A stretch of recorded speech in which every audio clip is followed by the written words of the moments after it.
नमस्कार मैत्रिणींनो, माझ्या चॅनलमध्ये तुमचं स्वागत आहे। आजच्या आपल्या व्हिडिओमध्ये आपण बघणार आहोत की 12 ते 13 वर्षाच्या मुलीसाठी लॉंग गाऊनची कटिंग आणि स्टिचिंग कशी करायची। याकरता मेन फॅब्रिक मी 2.5 मीटर घेतलेला आहे आणि अस्तर जे आहे ते पण मी 2.5 मीटर घेतलेला आहे। प्रथम आपण जे लाइनिंगचं फॅब्रिक आहे त्यावरती टॉप पार्टची कटिंग करून घेऊ। आता हे बघा, इथे फॅब्रिक मी 4 फोल्ड मध्ये ठेवले। माझ्याकडची बाजू बंद, समोरची ओपन बाजू आहे। आता शोल्डर साठी इथे मार्किंग करू। तर जर हेल्दी मुलीसाठी आपण बनवत आहोत तर इथे 13 इंच शोल्डर घेतोय। 12 ते 13 वर्ष आहे, तुम्ही 12 इंच पर्यंत पण घेऊ शकता। शोल्डर साठी मार्किंग केलं, त्यानंतर 6 इंचावरती आर्महोल साठी मार्किंग करून घेऊयात आपण। शोल्डर आपण 6.5 इंच ठेवलेलं आहे। मार्किंग करून सरळ रेष जी आहे आखून घेतलेली आहे। आता आपल्याला छातीचं मेजरमेंट घ्यायचं आहे। छाती जी पण असेल त्याला भागिले 4 करून घ्या। आता इथे आपण 8.5 इंचावरती मार्किंग करून घेणार आहोत। इथे तुम्ही तुमच्या मुलीच्या मापाप्रमाणे बदल करून घेऊ शकता। आता टोटल टॉप पार्टची उंची किती ठेवायची आहे, तर टॉप पार्टची उंची आपल्याला इथे 13 इंच रेडी ठेवायची आहे। त्याच्यामध्ये आपण सीम अलाउन्स जो आहे तो 1 इंच घेणार आहोत। त्यासाठी 14 इंचावरती मार्किंग करून घेऊयात आणि रेष आखून घेऊयात। इथे दोन्ही रेषा मी आखून घेतलेल्या आहे। वरची जी आहे त्या वरच्या रेषेवरती आपल्याला घ्यायचं आहे कमरेचं किंवा वेस्टचं मेजरमेंट। तर इथे मी 8 इंचावरती मार्किंग करणार आहे। वेस्ट आहे 32 इंचेस, भागिले 4 करून 8 इंचावरती मार्किंग करून घेतलेलं आहे। आणि मार्जिन इथे 1.5 इंच आपण घेणार आहोत। मार्जिनची पण मार्किंग करून घ्यायची आणि आपल्याला दोन्ही पॉइंट्स जे आहेत ते कनेक्ट करून घ्यायचे आहेत। अशा पद्धतीने पॉइंट्स कनेक्ट करून घेतलेले आहेत।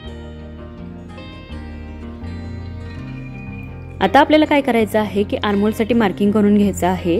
तर आपण आता आर्महोलची मार्किंग करू। ही जी रेष आहे ती पुढे एक्सटेंड करून घेऊयात। आर्महोल साठी आपण फ्रंट आर्महोल साठी 1 इंचावरती मार्किंग करणार आहोत आणि बॅक आर्महोल साठी 1.5 इंचावरती म्हणजे 1.5 इंचावरती आपण मार्किंग करून घ्यायचे आहे। हे बघा, अशा प्रकारे हा जो आपला गाऊन आहे तो आपला स्लीवलेस राहणार आहे आणि खूप वेगळ्या पद्धतीच्या स्लीव्ज आपण इथे अटॅच करणार आहोत। फ्लटर स्लीव्ज ज्याला म्हणतात किंवा बटरफ्लाय स्लीव्जही म्हणू शकतो आपण। बॅक आर्महोल साठी 1.5 इंचावरती मार्किंग करून इथे आपण आर्महोलचा शेप जो आहे तो ड्रॉ करून घेतलेला आहे। आर्महोल स्केलचाही तुम्ही यूज करू शकता इथे जर तुम्ही बिगिनर्स असाल तर।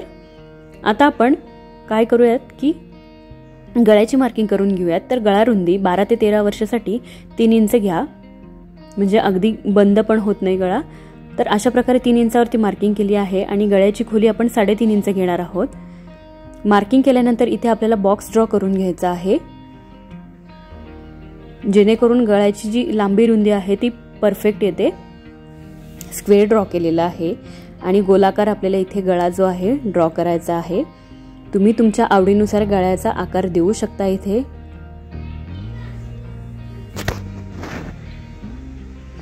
गळ्याची मार्किंग झालेली आहे। शोल्डर अर्धा इंच डाऊन करून घ्यायचे आहेत। पहिल्यांदा आपण बॅक आर्महोलची कटिंग करून घेऊयात। फ्रंट आणि बॅक नेक सेम राहील। कटिंग झालेली आहे। ॲज इट इज आपल्याला मेन फॅब्रिक वरती पण कटिंग करायची। आता आपण बॉटम पार्टची कटिंग करू। याकरता मी जे मेन फॅब्रिक आहे डबल फोल्ड मध्ये ठेवलं आहे, अशा प्रकारे बघू शकता। आता जी आडवी बाजू आहे ती पन्हा आहे कापडाचा। आता हे फॅब्रिक आपल्याला 4 फोल्ड मध्ये करून घ्यायचं आहे। तर अशा प्रकारे हे बघा, त्रिकोणाकृती करून घेतलेला आहे मी फॅब्रिक। पूर्ण जेवढं पण फॅब्रिक आहे ते त्रिकोणाकृती करून घ्यायचं आणि ही जी वरची बाजू आहे तिथे आपल्याला घ्यायचं आहे कमरेचं मेजरमेंट। याकरता आपण अस्तरचा भाग घेणार आहोत। बंद बाजूवरती बंद बाजू ठेवून आपल्याला इथे कटिंग करायची आहे आणि जेवढी आपण मार्जिन सोडलेली आहे तेवढी मार्जिन साईडला ठेवायची आणि मग आपल्याला इथे मार्किंग करून घ्यायची आहे। हे बघा, कारण हे जे फॅब्रिक आहे ते क्रॉस मध्ये कट होतं, त्यामुळे हे परफेक्ट मेजरमेंट आपल्याला अशा प्रकारे मिळतं। आता आपण मार्किंग करून घेऊयात। आता मेजरमेंट बघूयात किती आहे। तर कॉर्नर पर्यंतचं जेवढं मेजरमेंट येते तुमचं इथे येते साधारण 10.5 इंच। तर 10.5 इंचावरती आपल्याला पूर्ण जो आहे सर्कल ड्रॉ करून घ्यायचा आहे। कॉर्नर वरती टेप ठेवून सगळीकडे सारखं अंतर येतं। गाऊनची उंची कुठेच इथे कमी जास्त होत नाही। अशा प्रकारे कटिंग केल्याने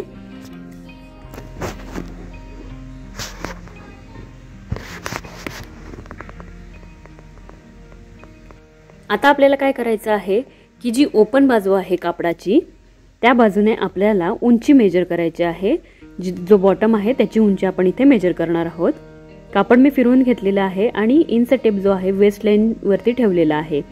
आता आपल्याला गाऊनची जे बॉटम आहे त्याची उंची मेजर करायची आहे.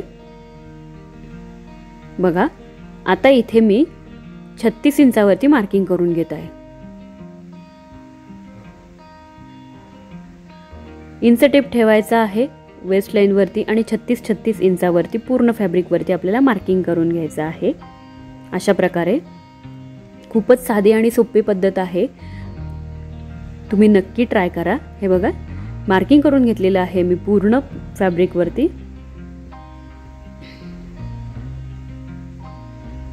सेम अशाच पद्धतीने अस्तर पण आपल्याला कट करायचं आहे. हे बघा, मार्किंग पूर्ण झालेली आहे. अस्तराची उंची मेन फॅब्रिक पेक्षा आपल्याला कमी ठेवायची आहे. 36 इंचामध्ये 2 इंचात जे आहे आपण खालच्या साईडने बॉटम फोल्ड करण्यासाठी ठेवलेला आहे.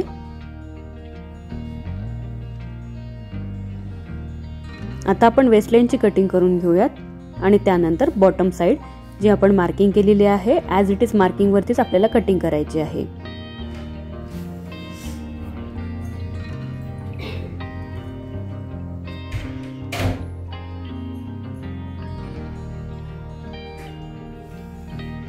कटिंग इथं पूर्ण झालेली आहे. तुम्ही बघू शकता अस्तराची पण कटिंग झालेली आहे. आता आपण काय करूयात की स्टिचिंगकडे वळूयात. फ्रंट साइडचं मेन फॅब्रिक घेतलेलं आहे मी, ते अस्तरावरती उलट ठेवून घ्यायचं आहे म्हणजे सरळ बाजू आतल्या बाजूला गेली पाहिजे. अशा प्रकारे आपल्याला गळ्याभोवती आणि आर्महोल जे आहे दोन्ही आर्महोल त्याभोवती आपल्याला स्टिचिंग करून घ्यायचं आहे म्हणजे शिवून घ्यायचं आहे. शिवून घेतल्यानंतर हे फॅब्रिक आपल्याला सरळ बाजूला टर्न करायचं आहे. अशाच प्रकारे बॅक पार्ट रेडी करायचा आहे. तुम्ही बघू शकता खूप छान फिनिशिंग येते. आता आपल्याला जो हे फॅब्रिक सरळ झाल्यानंतर गळ्याभोवती आणि आर्महोल पार्टवरती टॉप स्टिचेस करायचे. बॅक पार्ट घेतलेला आहे आणि बॅक पार्ट जो आहे मी डबल फोल्ड मध्ये ठेवलेला आहे सेंटरच्या बाजूने. सेंटरच्या बाजूने आपण कट करून घेऊयात. आपल्याला इथे झिप बसवायची आहे किंवा चेन लावायची आहे. हे बघा, अशा प्रकारे. आता पिन आपण सेपरेट करू. तर अशा प्रकारे बॅक पार्ट पण मी सरळ करून घेतलेला आहे आतल्या बाजूने म्हणजे गळ्याची बाजू आहे त्या बाजूने टिप करून घेतलेली आहे. आता आपल्याला इथे अस्तरचं कापड घ्यायचं आहे. अशा प्रकारे डबल फोल्ड करायचं आहे आणि स्टिच करून घ्यायचं आहे. हे बघा, मी ते स्टिच करून घेतलेलं आहे. आता हे आतल्या बाजूला टर्न करून घेऊयात आपण व्यवस्थित. फिनिशिंग खूप छान येते अशा प्रकारे. आता आपण चेन जी आहे ती लावून घेऊयात. हे बघा, पूर्ण एक साइड जी आहे चेनची ती आपल्याला फेस टू फेस लावायची आहे आणि दुसरी जी बाजू आहे ती आपल्याला थोडीशी वरती घ्यायची आहे म्हणजे जेणेकरून चेन दिसणार नाही. आता बॉटमची स्टिचिंग करू. आता काय करायचं आहे की बॉटम पार्ट घेतलेला आहे मेन फॅब्रिकचा. हे बघा, चेन आपली इथे बसवून झालेली आहे. आता काय करूयात आपण चेनचा भाग घेऊयात. सर्वात प्रथम दोन्ही मेन फॅब्रिक समोरासमोर ठेवून आपल्याला पूर्ण वेस्ट लाईन वरती टॉप पार्ट जो आहे तो अटॅच करून घ्यायचा आहे. अशा प्रकारे शिवून घ्यायचा आहे व्यवस्थित. त्यानंतर आपण याच्यामध्ये अस्तर ऍड करणार आहोत. हे बघा, टॉप पार्ट अटॅच झालेला आहे. आता अस्तर घ्यायचा आहे. हे बघा, अस्तराची बाजू जी आहे इथे मी घेतलेली आहे. अस्तर आपल्याला टॉप पार्टच्या साइडने अटॅच करायचं आहे आणि शिवून घ्यायचं आहे. त्यानंतर ते खालच्या बाजूला आपल्याला करून घ्यायचं आहे सरळ बाजूने. हे बघा, अस्तर सरळ बाजूला करून घेऊया. अस्तर इथे मी ए लाईन मध्ये कट केलेला आहे. तुम्ही अम्ब्रेला मध्ये पण कट करू शकता किंवा ए लाईन मध्ये पण कट करू शकता. दोन्ही पार्ट्स अशा प्रकारे आपले रेडी झालेले आहेत फ्रंट आणि बॅक. आता आपल्याला साइडने फिटिंग करून घ्यायची आहे. शोल्डर फिटिंग करून घ्यायची आहे. हे बघा, आपण टॉप पार्ट पर्यंत फिटिंग करून घेतलेली आहे. आता आपल्याला एक अर्धा 2 ते 3 इंचापर्यंत सरळ फिटिंग करून घ्यायचे आहे. त्यानंतर दोन्ही मेन फॅब्रिक वेगळे आणि अस्तर वेगळे शिवून घ्यायचे आहेत. अस्तराला खालच्या बाजूने डबल फोल्ड करूयात. त्याचबरोबर बॉटमला पण आपल्याला डबल फोल्ड करून स्टिच करून बॉटम जो आहे रेडी करून घ्यायचा आहे. अशा प्रकारे बॉटम जो आहे मी फोल्ड केलेला आहे. गाऊनला आपल्या फिटिंग झालेली आहे व्यवस्थित अशी तुम्ही बघू शकता. आता आपल्याला स्लीव्ज रेडी करायचे आहेत. खूपच छान अशा स्लीव्ज आपण इथे ऍड करणार आहोत. तर साधारण आर्महोल साइडने म्हणजे जिथे शिलाई आहे तिथून आपल्याला साधारण 1.5 ते 2 इंचावरती मार्किंग करून घ्यायची आहे. अशा प्रकारे आणि आपल्याला मेजर करायचं आहे किती येते, तर इथे 5 इंच येत आहे, पुढच्या बाजूने 5 इंच आणि मागच्या बाजूने साधारण इथे 5 इंच, असं 10 इंचाची आपल्याला स्लीव्ज रेडी करायची आहे. 10 इंच स्लीव्ज रेडी पाहिजे. त्यामध्ये आपल्याला साधारण अर्धा ते पाऊण इंच जास्त घ्यायचं आहे दोन्ही साइडने स्लीव्ज फोल्ड करण्यासाठी. तर अशा प्रकारे फॅब्रिक मी डबल फोल्ड मध्ये ठेवलेलं आहे. मेन फॅब्रिक घेतलेलं आहे आणि स्लीव्जची रुंदी इथे घेताना मी किती घेतलेली आहे, एका साइडने 15 इंच अशी रुंदी घेतलेली आहे. डबल फोल्ड मध्ये फॅब्रिक आहे, तुम्ही बघू शकता. 3 इंच या फॅब्रिकची जी आहे रुंदी आहे.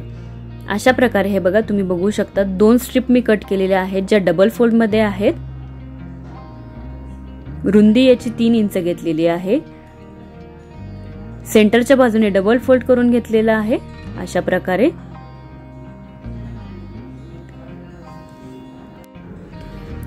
आता आपल्याला मार्किंग करायचे आहे. साधारण आपल्याला असा आकार द्यायचा आहे की जो सेंटरचा भाग आहे तो मोठा राहील आणि खालचा जो भाग आहे तो छोटा राहील. खालच्या बाजूने मी 1.5 इंचावरती मार्किंग करून घेतलेलं आहे. आता हे क्रॉस मध्ये कट करून घ्यायचं आहे. लाईन आपल्याला इथे आखून घ्यायची आहे. एक्स्ट्रा फॅब्रिक आपण इथे कट करून टाकूयात कात्रीच्या साहाय्याने. गोलाकार थोडासा दिला तरी चालेल काही. आता आपल्याला काय करायचं आहे, हे बघा मी ओपन करते. हा पार्ट उलट्या बाजूला ठेवायचा आहे, म्हणजे सरळ बाजूने फोल्ड करून घेऊया त्याला. आणि जो गोलाकार भाग आहे तुम्ही बघू शकता त्याच्यावरती स्टिच करून घ्यायचं. एक साइडने आपल्याला ते सरळ बाजूला टर्न करून घ्यायचं आहे. एक साइड बॅक राहील, नंतर दुसरी बाजू पण फोल्ड करून घ्यायची. अशा प्रकारे स्लीव्ज जी आहे ती तयार करून घेतलेली आहे. खूप छान हिला आकार आलेला आहे. आणि गोलाकार जो भाग आहे त्या बाजूने स्लीव्हचा सेंटर करून घ्यायचा आहे. हे बघा गोलाकार भागाने आपण स्लीव्ज अटॅच करणार आहोत. छोट्या छोट्या प्लेट्स घ्यायच्या आहेत आपल्याला. साधारण अर्धा इंचाच्या इथे प्लेट्स घ्यायच्या आहेत. सगळ्या प्लेट्सचं डायरेक्शन एकाच साइडने राहील.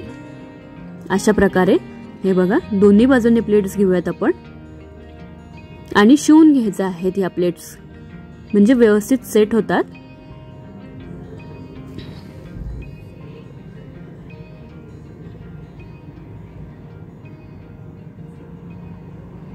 आणि स्लीव्ज मध्ये आपल्याला ह्या अटॅच करायच्या आहेत. सर्वात आधी आपण ह्या प्लेट्स ज्या आहेत ते शिवून घेऊयात. हे बघा प्लेट्स मी अशा प्रकारे रेडी करून घेतलेल्या आहेत. स्लीव्ज रेडी झालेली आहे. आता आपण सेंटर करून घेतला होता जिथे स्लीव्जचा. हे बघा अशा प्रकारे आपल्याला ही स्लीव्ज जी आहे सेंटरच्या बाजूने अटॅच करायची. एक तर तुम्ही आतल्या बाजूने नॉर्मल स्लीव्ज जशी अटॅच करता तशी करू शकता किंवा वरच्या बाजूने देखील तुम्ही ही अटॅच करू शकता. स्लीव्जची मेन बाजू आणि टॉप पार्टची मेन बाजू समोरासमोर ठेवून आपल्याला स्लीव्ज जे आहे ते अटॅच करून घ्यायचे आहे. खूपच छान इथे दिसून येते ही स्लीव्ज आपली. दोन्ही स्लीव्ज इथे अटॅच करून घेतलेल्या आहेत आणि गाऊन आपला इथे तयार झालेला आहे. तर मैत्रिणींनो कसा वाटला आजचा माझा व्हिडिओ कमेंट्स करून नक्की कळवा. चॅनलला लाईक करा, शेअर करा, सबस्क्राईब करा. खाली दिलेल्या बेल आयकॉनवरती क्लिक करा म्हणजे येणाऱ्या प्रत्येक व्हिडिओची नोटिफिकेशन तुम्हाला नक्कीच मिळेल. हा ड्रेस तुम्ही परचेसही करू शकता खाली दिलेल्या कॉन्टॅक्ट नंबरवरती जो डिस्क्रिप्शन बॉक्समध्ये आहे.